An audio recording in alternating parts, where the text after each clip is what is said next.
అదే RTV app వార్తల్ని క్షణాల్లో చదివే అవకాశం ఉంటుంది. ఒక న్యూస్ పేపర్, ఒక టెలివిజన్ ఛానల్ మీ చేతుల్లో ఎప్పుడూ ఉంటాయి. నల్గొండ మున్సిపాలిటీ పరిధిలోని కాలుష్య నియంత్రణలో భాగంగా నల్గొండ మున్సిపాలిటీకి 2వ అవార్డు స్థానంలో అవార్డు దక్కిన పరిస్థితి ఉంది. ప్రస్తుతం మనం నల్గొండ మున్సిపల్ కమిషనర్ సయ్యద్ అహ్మద్ ప్రస్తుతం మనతో ఉన్నారు. వారిని తెలుసుకునే ప్రయత్నం విధాం. Sir, congratulations sir. ముందుగా మొత్తంగా నల్గొండ మున్సిపాలిటీకి రెండవ అవార్డు వచ్చిన పరిస్థితి ఉంది. ఏ విషయంలో వచ్చింది సార్? అందరూ నమస్కారం అండి. నల్గొండ పురపాలక సంఘం స్వచ్ఛవాయు దివస్ సెప్టెంబర్ 7వ రోజున జైపూర్లో గౌరవ రాజస్థాన్ ముఖ్యమంత్రి మరియు సెంట్రల్ పొల్యూషన్ మన central forest and environment minister గారి చేతులపైన స్వచ్ఛవాయు దివస్ రోజున మనకు ఈ బిలో 3 lakhs పాపులేషన్లో అవార్డు తీసుకోవడం జరిగింది. సెకండ్ అవార్డు తీసుకోవడం జరిగింది. దీని కొరకు మనకు నల్గొండ పురపాలక సంఘంలో ప్లాంటేషన్ ఎక్కువైతే మనకు గౌరవ మినిస్టర్ గారి ఆధ్వర్యంలో గౌరవ చైర్పర్సన్ గారు మరియు వైస్ చైర్పర్సన్ గారు కౌన్సిల్ సభ్యుల గారి సహకారంతో పురపాలక సంఘం పరిధిలో ఎక్కడైతే మనకు పొల్యూషన్ ఏరియా ఎక్కువ ఉందో వాటిని గుర్తించి మనము అక్కడ ప్లాంటేషన్ చేయడము, మరి డస్ట్ రోడ్లు ఉన్న దగ్గర మనము బీటీ పేవింగ్ చేయించడం, మరియు వాటర్ స్ప్రింక్లింగ్ చేయించడము. టౌన్లో కూడా మనకు వెహికల్స్ రోడ్డు పైన అటు ఇటు ఎక్కువ మూవ్ అవుతూ ఉంటాయి కాబట్టి ట్రాన్స్పోర్టేషన్ ఎక్కువ ఉంటుంది కాబట్టి అక్కడ కార్బన్ డైఆక్సైడ్ తగ్గడానికి మనం వాటర్ ఫౌంటైన్స్ పెంచడం జరిగింది.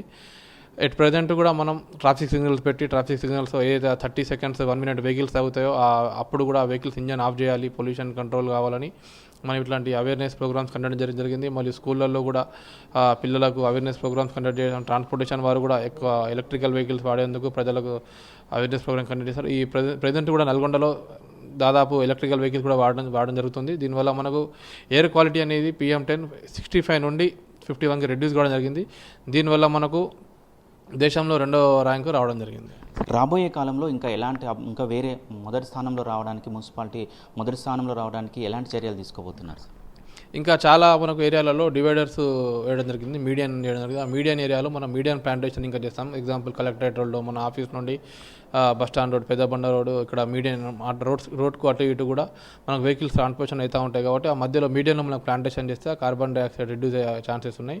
అండ్ ఇంకా రోడ్స్ కూడా కొన్ని మనకు బ్యాలెన్సెస్ ఉన్నాయి చేయాల్సినవి. ఆ రోడ్స్ కూడా టోటల్ బీటీ పేవింగ్ చేసేస్తే మనకు డస్ట్ అనేది ఎక్కువ రాదు. దానివల్ల మనకు పొల్యూషన్ అనేది తగ్గిపోవడం వల్ల మనకు ఎయిర్ క్వాలిటీ అనేది ఇంప్రూవ్ అవుతుంది. దీనివల్ల సార్, ఈ అవార్డు ఎక్కడ తీసుకున్నారు? ఎవరెవరు వెళ్ళారు సార్? గౌరవ చైర్పర్సన్ గారు, నేను జైపూర్లో ఈ అవార్డు తీసుకోవడం జరిగింది. గౌరవ రాజస్థాన్ ముఖ్యమంత్రి గారు మరియు సెంట్రల్ మన ఫారెస్ట్ అండ్ ఎన్విరాన్మెంట్ మినిస్టర్ గారి చేతులపైన ఈ అవార్డు తీసుకోవడం జరిగింది. ముఖ్యంగా కూడా మున్సిపాలిటీ అధికారులు, ప్రజలు కూడా చాలా కష్టపడి కూడా అవార్డు తీసుకొచ్చిన పరిస్థితి ఉంది. ఎట్లా అనిపిస్తుంది సార్? మొత్తం కూడా నల్గొండ పట్టణానికి, మున్సిపాలిటీకి 2వ అవార్డు రావడం, 2వ స్థానం రావడం ఎట్లా అనిపిస్తుంది సార్?